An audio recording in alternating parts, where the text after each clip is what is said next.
You know, the topic is so exciting and so alive that we've actually were doing a small huddle next door. And we're trying to, every one of us had so many views, and it was, you know, so it was actually quite an animated discussion which happened. We said, okay, we'll reserve it for the year. As the structure, and compliments to VC Circle, because the first session was really on IBC. And when you talk about stressed assets, the first thing is it's IBC everywhere, and you had an overload of IBC. So this session is really, it says with or without NCLT, and we thought just taking a cue from the last discussion, I think, which the speakers in the last panel discussed, we're just starting from there, where we say that, okay, IBC's been good. 2 years been fantastic with about 71,000 crores of recovery coming in. But what it has also done is it's actually raised that stick for the promoters who knows that if they go into IBC, almost or everything is lost, and therefore really encourages them to come out and have a meaningful solution outside the IBC. So our discussion in this panel would be, whilst the IBC and the Insolvency Act has actually triggered and doing a lot of things, as a natural corollary, has it happened that it's also triggered a lot of solutions which is outside the IBC? So we've got, as I said, a very passionate and involved panel. I would probably have a minute of an introduction each before we start. So if you all can, gentlemen, take time and introduce yourselves, and then we'll dive right into the session. Neerav, starting with you. Yeah, thank you, Krishnava. So, hi, I'm Neerav Pujara, partner with Deloitte in Corporate Finance and Restructuring team. I've been, in the last 2 to 3 years, I've been working on various insolvency mandates and supporting RPs in resolving cases. I've been with Deloitte largely during my career, and prior to insolvency, obviously, I've been working with banks on various restructuring schemes of CDR, SDR, and S4A. Hi, I'm Aditya Khanna, founder of ART Special Situations. It's a platform we started in 2017 as an India-dedicated stressed asset platform. The approach is effectively on the basis that it's a great opportunity in India to buy versus build. And second is we see distressed shifting from sort of what has been previously the regime to more sort of a private equity-like model where you could own equity in companies. I have a background about 15 years of credit in New York managing a fund previously. So with the introduction of the bankruptcy code, we started a platform and been fairly active in looking at situations both within and outside NCLT. Anurag Das, I run IARC, which is an asset reconstruction company. So it's a licensed, registered ARC in India, set up one of the early ones. Our controlling shareholder is Blackstone. We manage a pool of assets for them, as well as some investors from the past. Our other large shareholders are HDFC Bank and Tata Capital.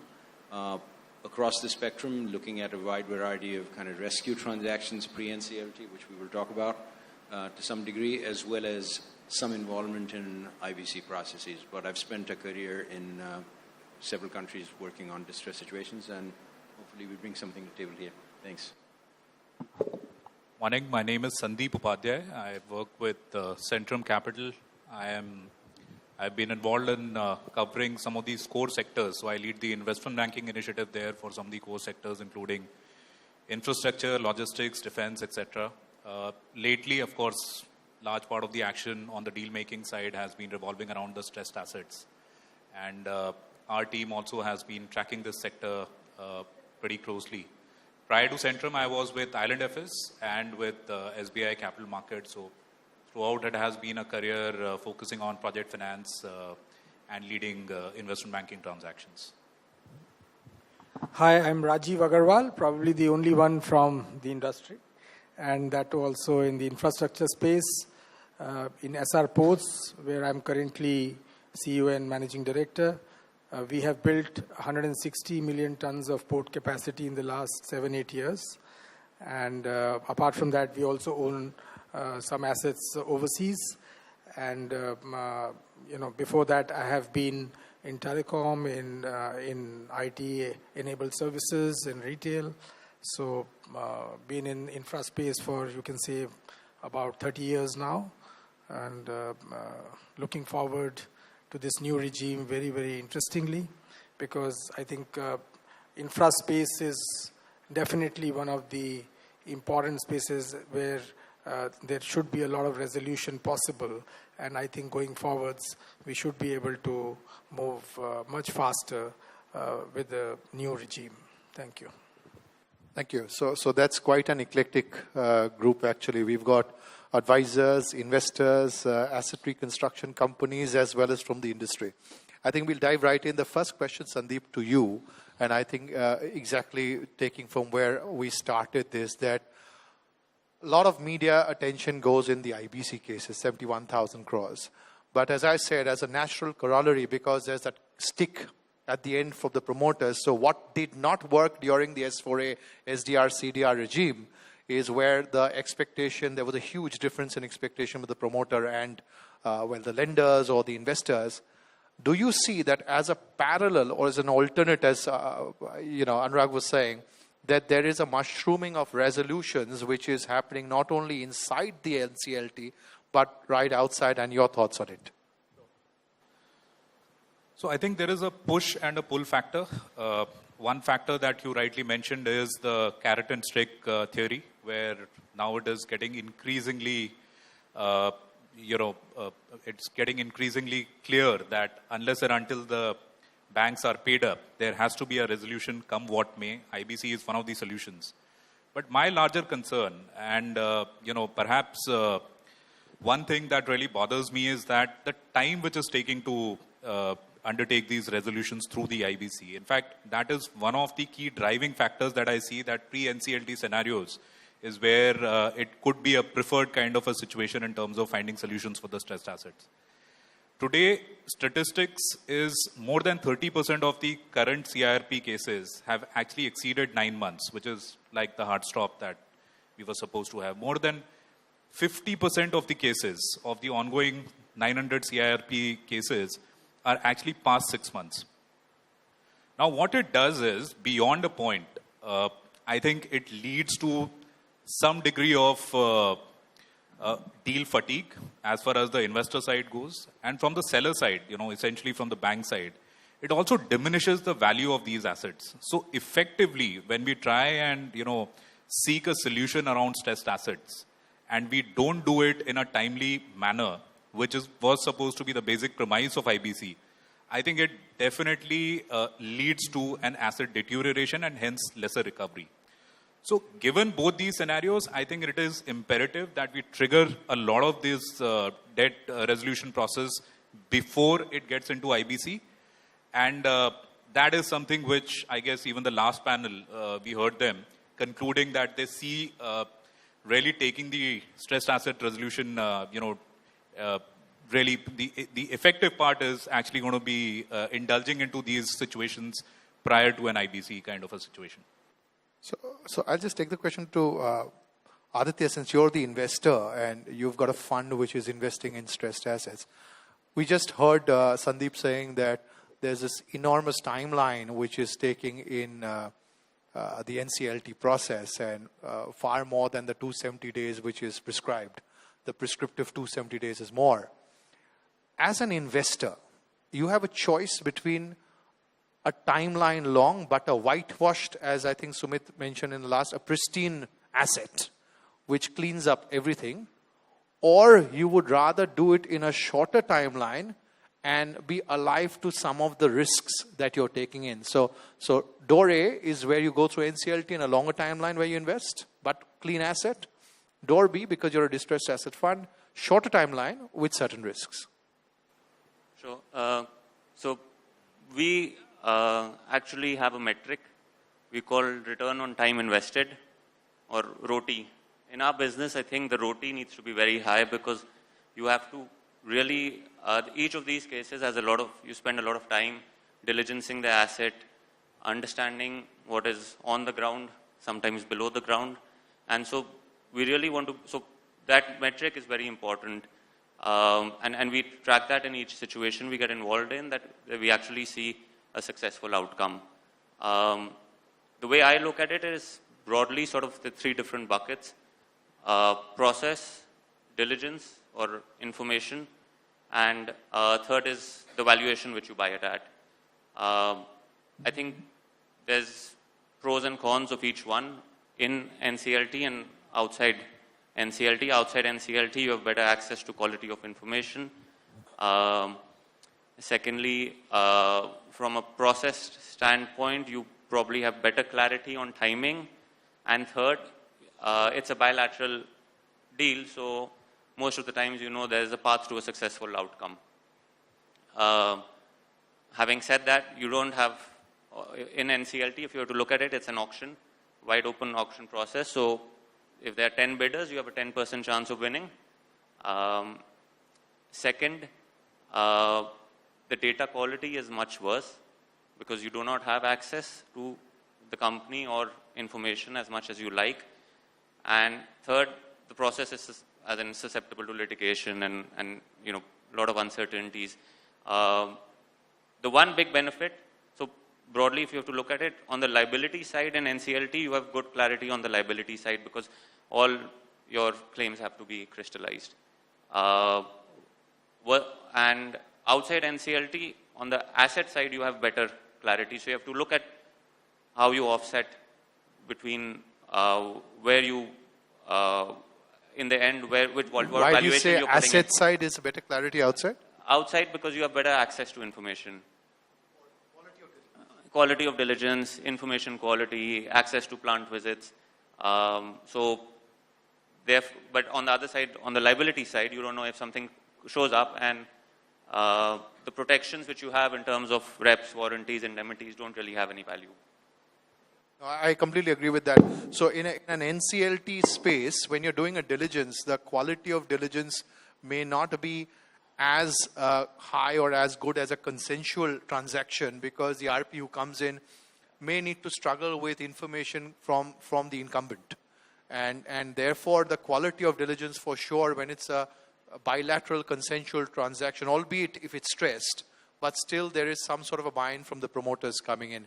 So we heard both of you and said that, okay, there is a space outside NCLT. Sandeep did say that there is a carrot and stick which is moving. And you said that whether it's in versus the time versus the quality of assets, you'll evaluate on a case-to-case basis. But what's very clear is there is still a lot happening outside. I'll just come to you, Anurag, that the fact that you deal as an ARC primarily as buyers to financial assets from banks. Now, most of the banks, and now it's a cash deal from 1st April, will be 90% cash deal if they want to keep their provisioning. So most of the PSU banks are doing an auction process.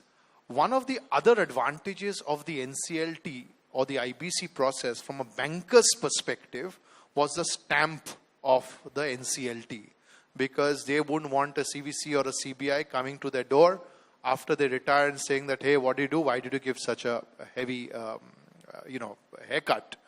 Now, whilst if you're a buyer and when they are actually buying and selling the financial assets of the loan to public, it's transparent. It's an open e-auction process. But if you, just your thoughts, if you as an ARC, and what would you see banks, outside the process, their view on an OTS? Are they slightly shyer, if I may use the word, or more inhibited to do an OTS outside NCLT, especially the PSU banks? Or that is really no more an impediment? I think if you take a step back, what's pretty evident is it's one of the approaches. So banks have various parameters by which they determine what's a reasonable price for them to sell. There are situations where that price is not going to meet our or other investors' parameters. Earlier, when ARCs were kind of more balance sheet management and fee-driven. This was different. As investors, obviously, we're looking to find the correct economic value at which we're willing to invest. And in those situations, sometimes the OTS is not feasible, sometimes it is. But I think banks are fairly clear on what type of process they follow. The failings of those processes are clear, the advantages are equally clear. When the OTS price they have in mind based on their parameters makes sense, it's actually a fairly effective settlement mechanism. So we've gone into situations, we've been able to acquire the debt at the price or have it assigned at a price that would have been acceptable in an OTS process. It's usually subject to an auction. In most businesses, there are pluses and minuses. One of our disadvantages in this business is if someone pays the wrong price, in our view, we don't get to do it. And so some of those deals will lose. But I don't think those impediments are that real, and I don't think it's the NCLT cleanup that is driving it. Bear in mind, NCLT is an auto-consolidation mechanism. All the holders kind of get subjected to the process together. That's one of the advantages if you've got multiple parties.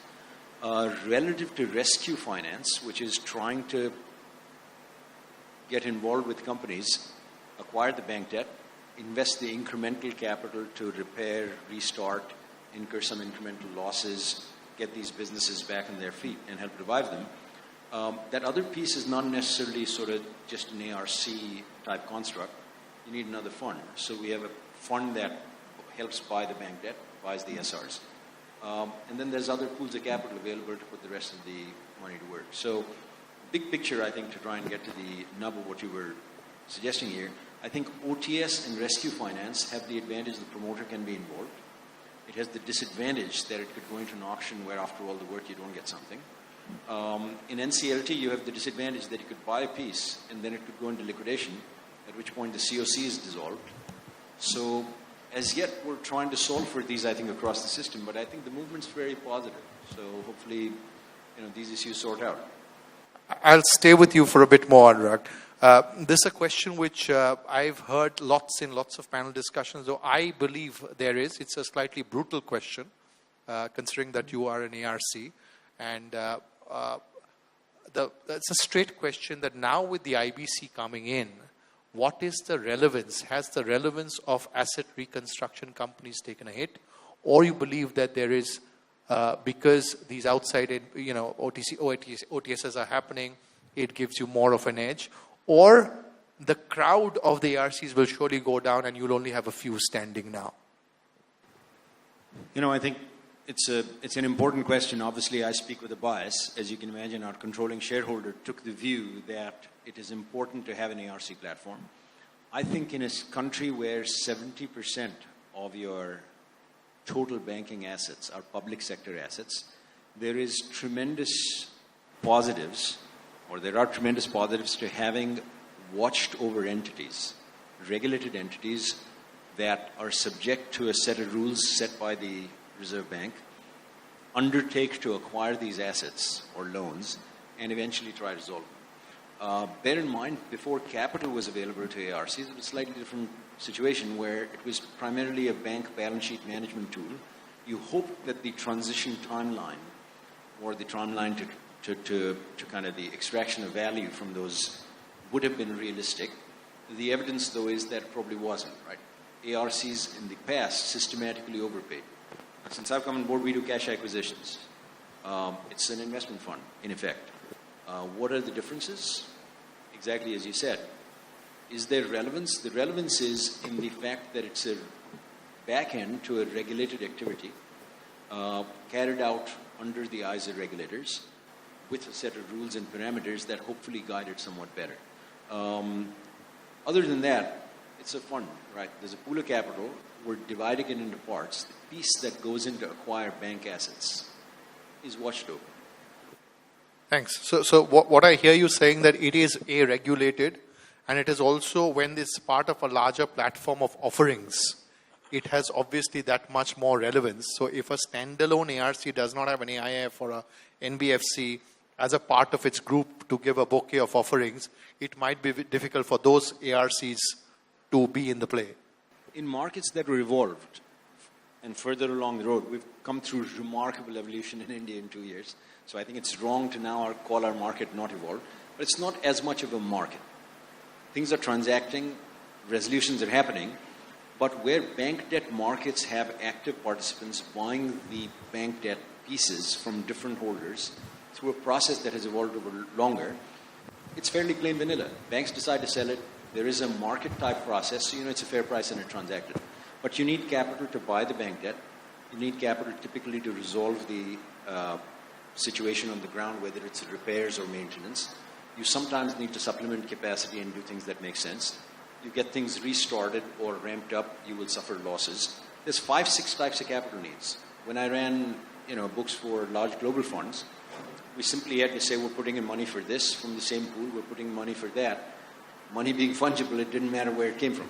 Now here we're taking 4 or 5 pools of capital, splitting them different ways, and saying here's the piece that is a transaction from a public sector or primarily public sector bank group into the hands of an investor. And then there are other pieces of capital we need to put in. So they're being drawn from different pools. And that's all that's happening. We'll see where it ends up. Thanks.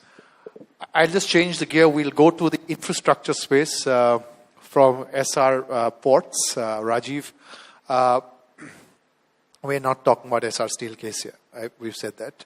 So we've, on the SR Ports matter as an infrastructure, just a bit on this sector, considering that S4A or SDR, they were really, S4A was an eye on the infra space and it didn't work. The infra space is slightly more complicated because of the diversity of the stakeholders, a lot of involvement of government authorities. Unlike manufacturing or service sector where you've got the lenders to deal with, and that's more or less it, you don't need to have too many regulatory authorities which controls the business. So like in a port or in a road or in a power is slightly different. So since you have so many stakeholders for infra space, do you see that is one space which will definitely do much better in the IBC? I know that power is presently before the Supreme Court on the February 12th, which says give us some time, we are special. Do you believe, as an investor, I'm saying as a port investor, that you will be able to acquire a better asset at a better valuation in the NCLT rather than outside the NVLC? Well, I think we'll have to really differentiate between assets. So a completed asset in an infra space, whether it is road or it is port, I think is a good asset. So leaving aside maybe very few, but I haven't seen really many cases from ports in IBC.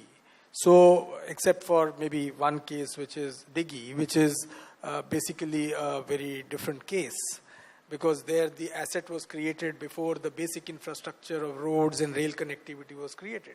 So they are, it's an inverted situation.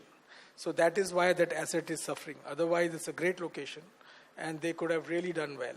I went to see that maybe 4 or 5 years back, and that's what my comment was. Even today, that's the main problem, because even after so many years, the infrastructure around it, which was supposed to come, has not come. So except for such cases where there is a very basic problem, I think most of the cases, there could be, you can say, a resculpting of the balance sheet, where, maybe the project cost is high because of, project having taken 7-8 years, or there is a lot of interest which has got capitalized, or whatever reasons. So I think even if it goes to IBC, I do not see in such cases that you are going to get some very great deals there, because there is a huge premium today for infra assets in a way, because there is a huge entry barrier. No one wants to get into greenfield situations. So people will like to go, and they will be, even for Diggy, mind you, there is a lot of interest. There were 6-7 people who bid for it, and including JNPT. And, they're very keen because it's right, and if you ask me, they can do the best job because they can bring all other authorities together to build rail, road, etc., etc. So I feel that, in infra space, I don't see that, you are going to get any cheaper assets just because you have gone into an NCLT situation. But I would say that there is a huge scope that, before NCLT, the banks would rather want that it could be resolved. Now, the situation that we see today is that there are very limited options available for restructuring an asset, because alternate means of capital are not adequately there. So, if you see, no bank can fund an asset which has gone into this situation, because they themselves get into, because they will have to provide from day one, if they kind of come in. And same is the case with NBFCs, because they cannot really fund those assets. So it has to be either a reconstruction company, or it has to be funds which come from outside. So, and then there are restrictions on investments, on borrowings to come from outside because of the ECB norms. So, there are quite a few I have issues. actually a pointed question on the infra space. I understand the value proposition is there. I am talking about dealing with the regulators who regulate the infra space. So just a case in point of ITNL, which is going up for sale. Okay, there are so many road assets which are up there. If it is in the NCLT or the IBC space, you've got the resolution plan which gets passed by the NCLT, and to some extent, that's matter. Is minding, or at least the government authority will not question it, because you don't have to root it through government authority, whether it's a change of scope or whether it's certain tweaks in the concession or so and so. Whereas, if it's outside the NCLT, you're still dealing with, apart from the lenders for the value, you're also dealing with the Port Authority or the NHAI or the PWD, whoever's the regulated, And at that level, and a case in point is ITNL, which is selling, and there would be lots of bidders who will be looking at the road assets, and they would look at the correspondence with NHAI and say that do I have the ability to change the scope of it? Do I have the ability to reduce the claims from NHAI, which I would have under the NCLT? So that's No, but that is not possible. Even the court cannot, take the place of the regulator or the authority, because they will not be able to really claims. No, I'm talking about claims and all, claims I which are think- from the regulator. For a moment, I understand that's But a matter in of any debate. case, you can go to the court and settle those. Got it. So I don't think that you are going to get any beneficial, real benefits by just going to the IBC process. Sure. And it will be much faster. You could go, and I think most of the authorities are today quite in sync with the requirements, because if an asset has gone bad and PSU banks are involved, they will also fall in line and do whatever is possible to be done. Super. Unless it is something where a policy change is required. And that policy change has to be done really at the government level. I don't think that, really the court can advise it. Only we have seen in power where in case of the Gujarat assets, where nothing was happening, and then everyone went to the Supreme Court, and Supreme Court said that, okay, you form a committee, and that committee has... They'll come back. It's still yeah, pending. so it has helped. I hear. Okay, But I'll come to... again, outside the IBC process. Super. We'll just change the track a bit and come to Nirav. You've been advising as an RP in NCLT, and one of the criticisms of the IBC space at a business operating level is this. When an RP comes into a going concern business, the RP's view is to keep the company afloat. Okay? And not really a future strategy. So RP is more concentrating on the EBITDA than the PAT. Whereas the promoters would be concentrating on the PAT rather than the EBITDA, because your finance costs are not there and you're protected with that. At that point of time, there has been a discussion, and especially, and I'll give you an example why. For example, steel sector. The steel sector from November has been going down globally because of the UK, Europe, and the America. So as you know, the steel sector is going down. So in a steel space, if a promoter is running the company, the promoter want to ensure that there are more sale happening because the domestic prices are going down. So the incremental, I start exporting. Of course, export is much cheaper, okay?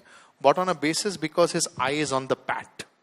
Whereas an RP, the mandate is to keep the company running as a going concern, and therefore I need to keep the EBITDA intact. So even if my domestic sales are crashed, my prices have gone down, I will continue to be in the domestic space because my EBITDA does not get impacted. Now, that has been something which is coming off this whole debate between outside and inside. Which when you're outside the IBC and engaging with the promoters, the value proposition, the eye is still on the bat. Whereas when you're dealing with, and of course the valuations differ, of course. When you're dealing with an RP, and I'm not saying that's wrong, because the RP is doing the duty and doing it, wonderfully well. But the RP, certain business considerations would therefore be driven by keeping the company afloat rather than making it a profitable venture in the future. And how do you all think an RP deals with that? That's a question. No, so actually we should break this question in two parts. So one is, we need to understand that what is the objective of IBC. IBC code is basically stipulating resolution of all stakeholders. It's a resolution plan. It's not a recovery plan, keeping in mind interest of all stakeholders.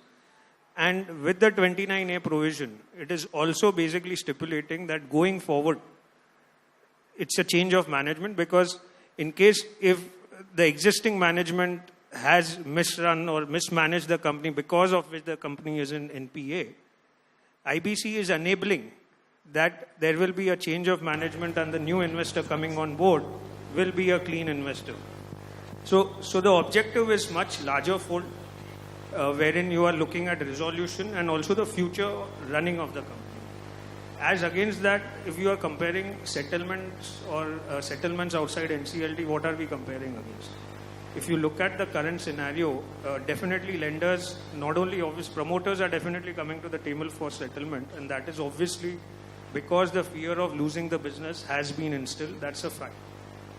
Why are the lenders on the table? Lenders are looking at this option because obviously IBC is new. There are various litigations happening.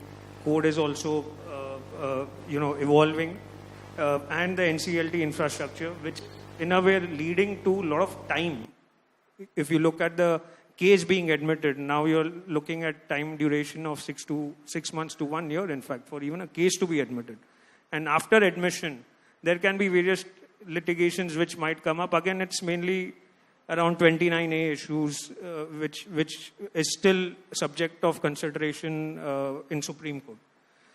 So these are the challenges mainly around time, because of which lenders are also looking at settlements outside NCLT. And what are the options right now? We are seeing a lot of loan sale to ARCs which is happening.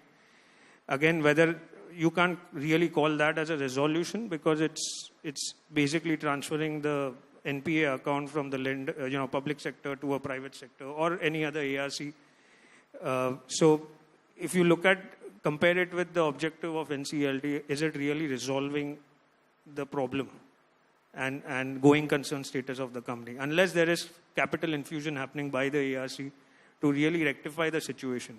Otherwise, we are seeing many cases of ARC having running it for 2 years, and then ultimately the asset again landing up in insolvency as a resolution or recovery. So that is one. Other is OTS.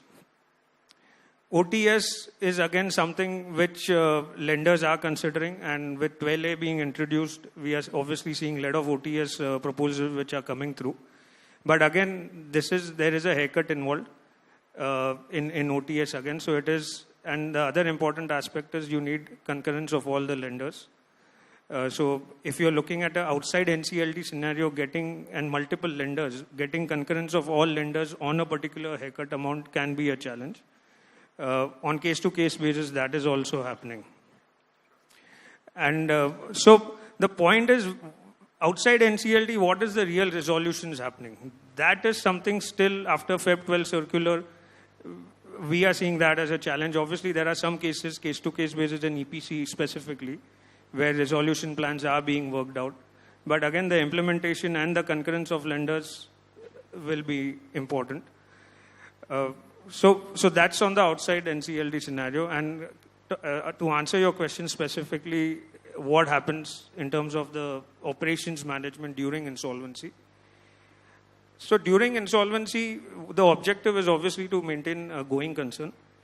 As RP, our role or objective is, given there is a moratorium, is to basically take control of the asset and focus on value creation. The value creation is going to obviously come out basically by demonstrating that the asset has potential in generating revenue. And that is where the positive EBITDA comes in, is that while you're running operations, are you bleeding or you're making positive cash flows?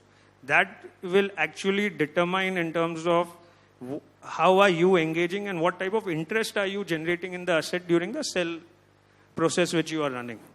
So the objective of value maximization will only come by creating sufficient interest in the asset, because the real objective is not to just run the asset and ensure maximum profit and distribute to the stakeholders. The objective is to find an investor who is obviously ultimately going to take over the company and run it on a sustainable basis. So, and how do you maximize value to the stakeholders? Is by creating value and sufficient interest in the asset, which will ultimately result in a better deal on the table for the lenders. So, Sandeep, a question to you. Since you're in the advisory space, do you see any particular sector getting attention in? Because, as you said, there's not too much you hear. There are deals. Prayagraj happened in the power sector. I think Ratan is happening. There are deals happening. But is any sector specific where you see deals are more outside NCLT, or it's been fairly agnostic? Your views on that? I know we're running out of time. You know, as of now, I can tell you the sectors that we would want. As an advisor, I would want to see service-based sectors, EPC companies being resolved outside NCLT, because these are sectors where the value deterioration is like significant. You know, the time impact on some of these sectors is significant. Why would you want to buy an EPC company? Essentially for 3 reasons: because they have an order book, because there's a qualification, and because you have the right set of people to drive it. Now, over a period of time, if you go through that stressed phase and don't resolve it in the pre-NCLT stage and, you know, drag it in the IBC process, which, you know, God knows it is 6 months, 9 months, 12 months, it may actually lead to a significant amount of value deterioration. So as a wish list, I would, you know, want to see that a lot of these service-based companies actually get resolved in the pre-NCLT scenario.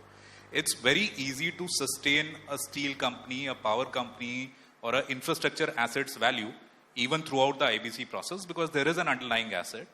And essentially what you're doing is discounting the cash flows, arriving at the business value, iterating the debt number to a, you know, viable kind of a number.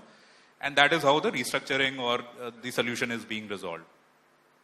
The other aspect, you know, in terms of the implication of the challenges that we are facing, which is irrespective of the sector that you want to attack in the pre-NCLT scenario, is I think there needs to be a change in the mindset of the stakeholders. Primarily, I'm talking of the banks. The moment you go and approach them, you know, bilaterally trying to say that, you know, we want to preserve the value of this asset and here is the term sheet from the investor, outside the realm of IBC, there is a bit of a resistance, because, you know, clearly the mood is that if there is any sort of haircut, let me take the safest option of, you know, banging it into NCLT and, you know, let me have a safe kind of a... This needs a bit of a change in mindset, because unless that happens, irrespective of the sector that you talk, I think we will create more and more pressure on NCLT, which clearly is there. I mean, the point that Nirav made, that admissions are actually supposed to happen in 14 days. It is now taking 6 months, which is clearly defeating the whole purpose of IBC. IBC, the basic premise was to handle these cases within a stipulated time frame.